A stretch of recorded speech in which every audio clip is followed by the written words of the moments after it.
Look at their little belly. Jeez, I'm not taking a picture. Say belly. Belly. Belly. Belly. Belly. Say good morning. Night. Okay. Okay. Say good morning. Good morning.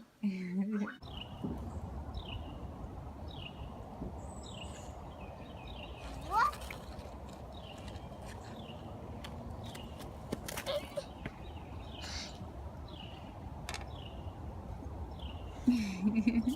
Thank you. You gonna take it back? Okay.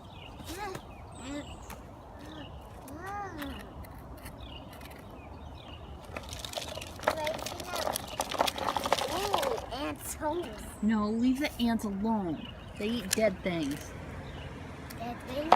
We got whole water for sand. Ooh, a dumpster. Big dumpster, Mommy. Big dumpster. The kid Pokemon. It takes of the world of Pokemon. He always revolutions to Frogadier. And Snorlax and Greninja. Snorlax feeling for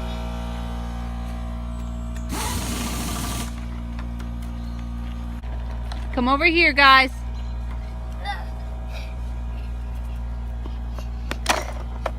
I was running from back. But I got sleep. You're good.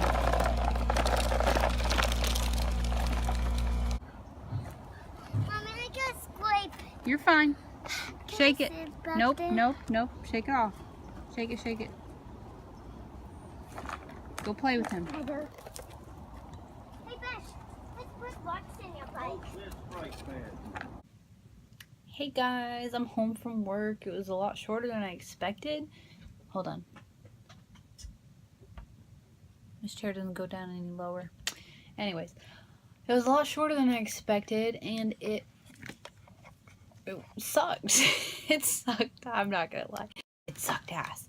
Because if I sit for long periods of time, especially on hard surfaces like a plastic chair, I have really bad hips and I have nerve damage in my back from having kids. So it really is painful for me to sit for that long, and I had to do like a whole bunch of computer courses, like training and stuff. Who knew so much was involved in being a sales associate at Walmart? Look at that. It's so shiny and beautiful. Sorry guys, I'm a little full of myself with this hair. Anyways, I didn't know how much you had to learn. You had to learn how to clean up spills and stuff like that, and there's a lot more involved in it than I even thought. I was like, oh, it can't be that hard. I'm just walking around like, hey ma'am, can you help me find this? Oh yeah, it's over here on aisle 5. But yeah, it's a lot harder than that. And I had to learn, like, I have to take these ethics classes that I had to take when I worked at Serco. And if anyone remembers when I was working at Serco, I hated that too because it was a desk job. And I would go in at 3 and get out at 11:45 at night or something like that, and get home at like 12 or 1. And that was hard on my sleep schedule. But I'm actually really glad I got home early because I'm tired and I'm in a lot of pain. But since I almost finished all the courses online, I can probably start actually doing on the floor training tomorrow. I go in at 5 tomorrow, so that's gonna be nice going in later because I can get more done around here with the kids, and I maybe can take a nap when Bash takes a nap. I'm sorry guys, I love my hair getting long. I'm fine as hell. But yeah, okay, it was fine as hell. It's getting frizzy now. But I'm trying to get 6 hours a day, Tuesday through Sunday. No Mondays because I don't have a babysitter on Monday. That's the goal. And if I do this and I get $1 raise in like 90 days of being there, so I'll be able to save a decent amount since I am living with my parents, and my dad takes care of us. My dad's been like a super champ ever since I had these kids, even though we have never seen eye to eye on a lot of things and we have fought a lot. He loves my kids. There's no doubt about that. He's the best damn father and grandfather ever. And I don't know what I would do without him, because if it wasn't for him, I wouldn't have a place to live. And if it wasn't for my mom, I wouldn't have a babysitter. Even though she's a little different. She complains a lot about the things she does for me as far as my kids and stuff goes, but she loves my kids. There's no doubt about that.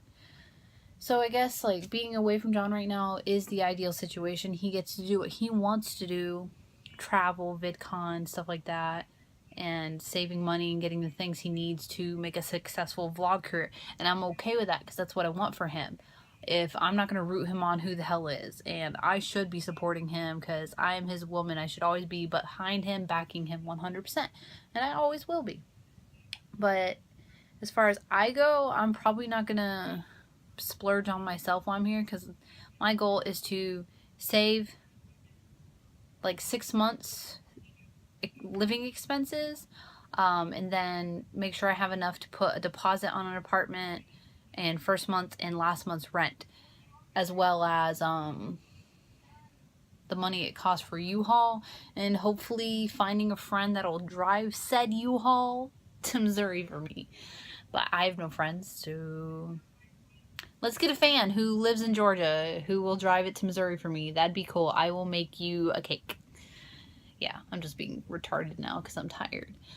But I was actually really worried I wouldn't get this job at Walmart. I walked in there, talked to the manager, and I was so relieved to see he had tattoos like on his arms and necks and stuff, because I was covering this up, the boys' names. I was covering it up like, yeah, you know, that's fine, that's cool. And I was like, yeah, I can work those chefs. And I was like, do I have to cover my tattoos? And he's like, no, I don't fucking care. So that was a huge relief for me. What is this? Such random stuff on here. But it's actually a huge relief. I don't have to hide who I am. I'm allowed to have my hair weird colors if I want. I can go all Panzer on that shit. If you don't know who Panzer is, I'll put a link here or here. She's a pretty cool chick. Anyways, this job has been an answer to prayers since Marshall's basically told me I had the job and then fucked me over, and they're like, haha, just kidding, we hired someone else. And Chewy's didn't ever call me back, so Walmart was a huge answer to prayers because I just got that, like, he liked me immediately and I got the job. Which is actually really funny today because he was supposed to sit with me and figure out a good schedule for me, and I saw him once, like around 3:30, and then he left. And I didn't see him the rest of the night. And then I talked to some other manager who I had never met tonight, and she's like, just go home. We'll come back tomorrow and we'll figure stuff out. And I was like, cool, I'm done. So yeah, I came home early. My mom had actually brought me a sandwich for dinner because I left my food here at home. And I was like, yeah, I hate that you had to drive all this way because I'm literally leaving right now. But we live like 4 or 5 miles down the road, so it's really not a big deal. It's really close. It's a really ideal work situation for me. But I'm blabbering now, just basically telling y'all what's been going on. The kids have been great. They've been boys. They fight a lot. I've been trying to separate them and get them to show some sort of affection for one another. Like, Gabriel's kind of gotten the hang of that. Like, I love you, Bash, and Sebastian will occasionally hug him. But about 97% of the time, it's Sebastian throwing stuff at Gabe and Gabe crying like a little girl, and me just like trying not to lose my mind because, like, I love my kids, but oh my god, they're so dramatic. Sometimes I'm like, give me a tequila IV and I can do this. I can make it through the day. But yeah. I miss John. I almost broke down last night and today because, like, his vlog, he was telling how he doesn't come home to me anymore and get hugs and kisses and the whole I miss you thing. And it's the same for me. I have our bed here that we bought together and we picked out together, and like, I have to sleep in it all by myself. I don't have him to roll over to. If I have a nightmare, I don't have him like squeezing my butt in the middle of the night when I get up to go to the bathroom or get water. I always thought I knew what love was when I was in a relationship and when I was with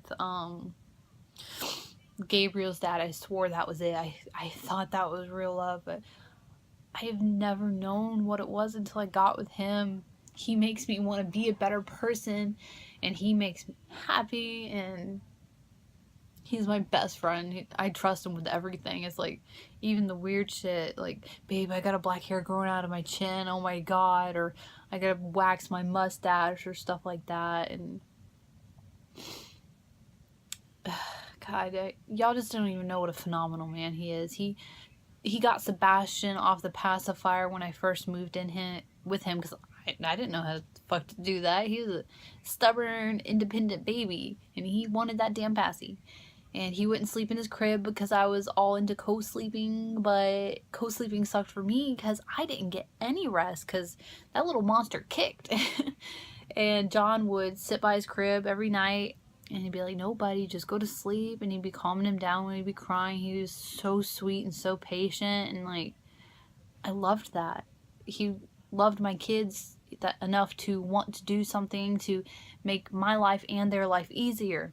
And he taught Sebastian to be independent and strong and fearless. And he taught Gabe to get out of pull-ups. He taught Gabe to do a lot of things. Like, Gabe really came out of his shell with John. Like, Gabe's still really sensitive, and he's really just really sensitive. That's the best word for it. But if it wasn't for John, he probably wouldn't know what his father figure was like. He loves him like a dad, and, like, that's all I ever wanted for both my boys, was a real father figure that wasn't going to ditch out on me. And I got that with John. I got a best friend, I got a husband, and I got a soulmate. And that's all I've ever wanted. Oh my god, I'm so emotional. I'm gonna go drink a beer and go to bed. Good night, guys.